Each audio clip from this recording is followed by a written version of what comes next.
Hi friends, எல்லோருக்கும் வணக்கம். எல்லோரும் எப்படி இருக்கீங்க? நல்லா இருக்கீங்களா? இன்றைக்கி இந்த கதையோட அடுத்த பகுதி தான் பார்க்க போகிறோம். அதுக்கு முன்னாடி நீங்கள் செய்ய வேண்டிய விஷயம் என்ன அப்படின்னு கேட்டிங்கன்னா, மறக்காம இந்த சேனலை சப்ஸ்கிரைப் பண்ணிக்கோங்க.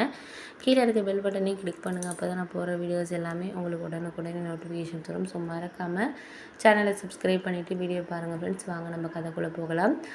அதுக்கப்புறம் இந்த க்ரீட்டிங் கார்ட்ஸ் எல்லாம் பார்த்தோன்னே எனக்கு ஒர்க் பண்ணுற ஒரு அந்த எப்படி சொல்கிறது, அந்த எண்ணமே மைண்டில் இருந்து கொஞ்சம் குறைஞ்ச மாதிரி இருந்துச்சு.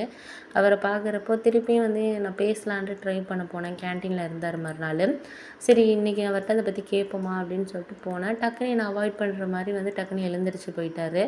அப்புறம் நான் எனக்கு கொஞ்சம் கோவமாயிடுச்சு. சார் ஒரு நிமிஷம் நில்லுங்க அப்படின்னு சொல்லிட்டு நிற்க சொன்னோன்னே அவருக்கு ஒரு மாதிரி கொஞ்சம் வேர்க்க ஆரம்பிச்சிட்டு, முகம்லாம் வேர்க்க ஆரம்பித்தோன்னே, ஏன் சார் இப்படி பதட்டப்படுறீங்க, என்ன விஷயம், உங்கள்கிட்ட நான் கொஞ்சம் பேசணுமே தனியாக அப்படிங்கிறோன்னே, என்ன விஷயம் அப்படின்னு சொல்லிட்டு அவரும் அப்படியே பொறுமையாக கேட்டார்.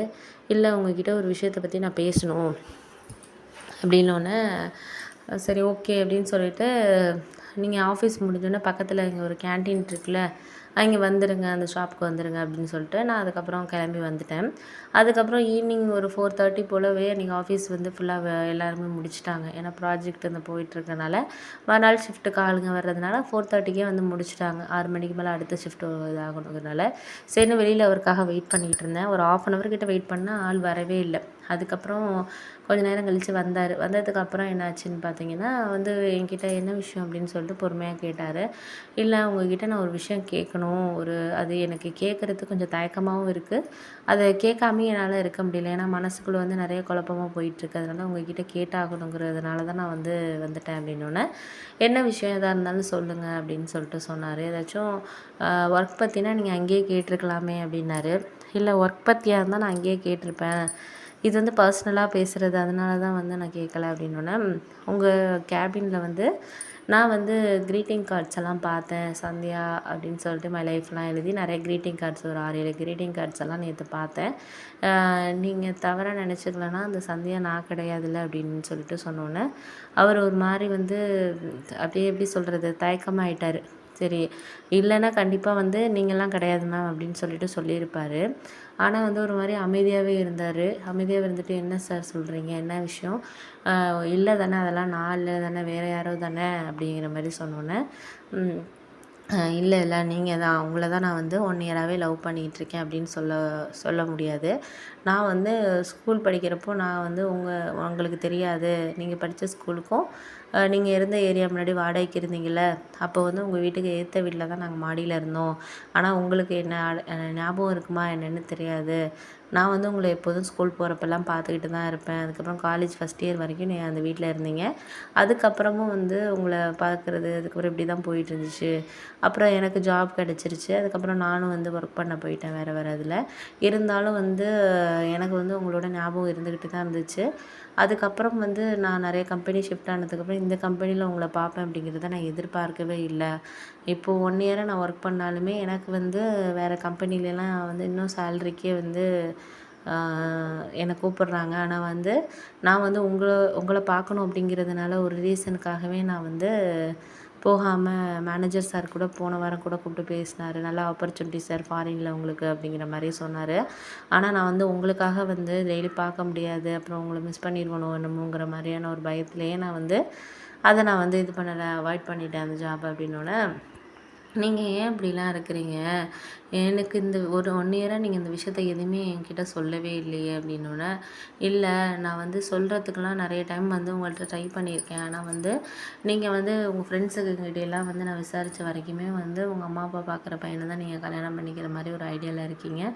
லவ்வுங்கிறதெல்லாம் உங்கள்கிட்ட இல்லை அப்படிங்கிறது எனக்கு நல்லாவே தெரியும். ஆனால் உங்கள் அம்மா அப்பா செலக்ட் பண்ணுறவங்க தான் நீங்கள் கல்யாணம் பண்ணிக்குவீங்க அப்படிங்கிற ஒரு ஐடியாவில் இருக்கிறவங்கள போயிட்டு நான் எப்படி என் மனசில் இருக்கிறத சொல்லி நீங்கள் வேலையை விட்டு நின்றுட்டு வேறு ஏதாச்சும் இது பண்ணிங்கன்னா என்ன பண்ணுறது, அந்த ஒரு பயத்தில் தான் நான் எதுவுமே சொல்லலை அப்படின்னோடனே, சரி விடுங்க, ஒன்றும் பிரச்சனை இல்லை, சரி நீங்கள் அதுக்கு என்ன பதில் சொல்கிறீங்க, நீங்கள் என்ன லைஃப் பார்ட்னராக ஏற்றுக்கிறீங்களா அப்படின்னு சொல்லிட்டு கேட்டார். உடனே எனக்கு ஒன்றுமே பதில் சொல்ல புரியலை. சரி ஓகே அப்படின்னு சொல்ல முடியலை.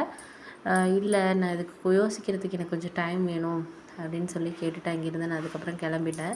கிளம்புனதுக்கப்புறம் 2-3 நாள் கழித்து அம்மாக்கிட்ட இந்த விஷயத்த சொன்னேன். அம்மா என்கிட்ட எதாக இருந்தாலும் ஃப்ரெண்ட்லியாக பேசுகிறவங்க தான். அதனால் அம்மாக்கிட்ட இந்த விஷயத்த நான் சொன்னேன். அவங்களும் உடனே வந்து அந்த பையன் எப்படி இருப்பார், என்ன ஏது, ஒரு நாள் வீட்டுக்கு வர சொல்ல நம்ம பேசி பார்க்கலாம் அப்படின்னாங்க. சரி அப்படின்னு சொல்லிட்டு ஒரு ஒரு 1 வீக் கழித்து நீங்கள் எங்கள் வீட்டுக்கு வந்து பேசுகிறீங்களா நீங்கள் வந்து அப்படின்னோடனே சரின்னாரு. அவருமே ஓகே அப்படின்னு சொல்லிட்டு அவங்க அம்மா அப்பா 2 பேரையுமே அழைச்சிட்டு வந்தார். அவருக்கு ஒரே ஒரு சிஸ்டர் மட்டும், அவங்களையும் மேரேஜ் பண்ணி கொடுத்துருக்குறாங்க, ஃபாரினில் இருக்காங்க அவங்க. அதுக்கப்புறம் சரி ஓகே அப்படின்னு சொல்லிட்டு எல்லாம் வந்திருந்தாங்க பேசுகிறதுக்கு. அப்போ அப்பா எல்லாருமே வீட்டில் இருந்தாங்க. அப்போ பேசுகிறப்போ வந்து இந்த மாதிரி வந்து நாங்கள் 2 பேரும் லவ்வெல்லாம் பண்ணலை, எனக்கு அவங்கள பிடிச்சிருந்துச்சு. அதுக்கப்புறம் வந்து நான் மேற்கொண்டு வந்து இது மேரேஜில் நம்ம கொண்டுட்டு போகணுங்கிறனால தான் நான் வந்து அவங்கக்கிட்ட இதை பற்றி பேசிட்டேன். உங்கள் 2 ஃபேமிலியை நீங்கள் முடிவெடுக்கிறது தான். எனக்கு வந்து ரொம்ப வந்து சந்தியாவை ரொம்ப பிடிக்கும். அவங்கள வந்து நான் ஒரு 5 இயர்ஸ்க்கு மேலேயே லவ் பண்ணிகிட்ருக்கேன் ஒன் சைடு அப்படிங்கலாம்.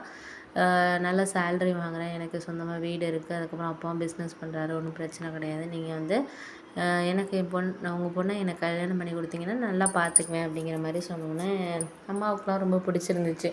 அவங்க பேசுகிற விதம், அவங்க அம்மா அப்பாவும் நல்ல ஒரு நல்ல டைப்பாக இருந்தாங்க பார்க்குறதுக்கு. அப்பாவுக்கு வந்து கொஞ்சம் சம்மதமாக தான் இருந்துச்சு, அவங்க முகத்தை பார்க்குறப்பே தெரியும்.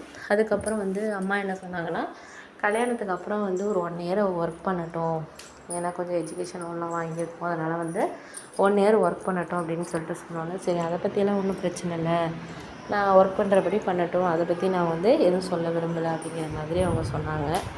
அண்ணனோட இந்த திடீர் திருமணம் வந்து வீட்டில் எல்லாரையும் வந்து கொஞ்சம் அதிர்ச்சியாக தான் ஆக்குனுச்சு. ஏன் அப்படி சொல்லணும்னா, அம்மா அப்பா எதிர்பார்த்த விஷயம் எப்படின்னா, அண்ணன் எல்லா பேச்சையும் கேட்பார், கல்யாண விஷயத்துலையும் அம்மா அப்பா சொல்கிற முடிவை தான் எடுப்பார் அப்படின்னு சொல்லிட்டு தான் அவங்க யோசிச்சுட்டு இருந்தாங்க. திடீர்னு எதுவுமே சொல்லாமல் அம்மா அப்பாவை வந்து எதுவுமே தெரியாமல் திடீர்னு ஒரு பொண்ணை வந்து கல்யாணம் பண்ணிட்டு வந்து இவங்க தான் வந்து நான் வந்து கல்யாணம் பண்ணிக்கிட்டேன் அப்படிங்கிற மாதிரி ஒரு முடிவு எடுத்துகிட்டு வந்து நின்னோன்னே அம்மா அப்பாவால் அதை வந்து ஏற்றுக்கவே முடியலை. ஏன்னா அண்ணன் இது மாதிரி நான் லவ் பண்ணுறேன் அப்படின்னு சொல்லிட்டு சொல்லியிருந்தா கூட அம்மா அப்பாவுக்கு வந்து ஒரு மனசு வந்து கொஞ்சம் சந்தோஷப்பட்டிருப்பாங்க. பரவாயில்ல நம்ம பையன் சொன்னால் நம்ம தான் ஏற்றுக்கல, அதுக்கப்புறம் அவன் முடிவை அவன் எடுத்துக்கிட்டான் அப்படிங்கிற மாதிரி இருந்திருப்பாங்க.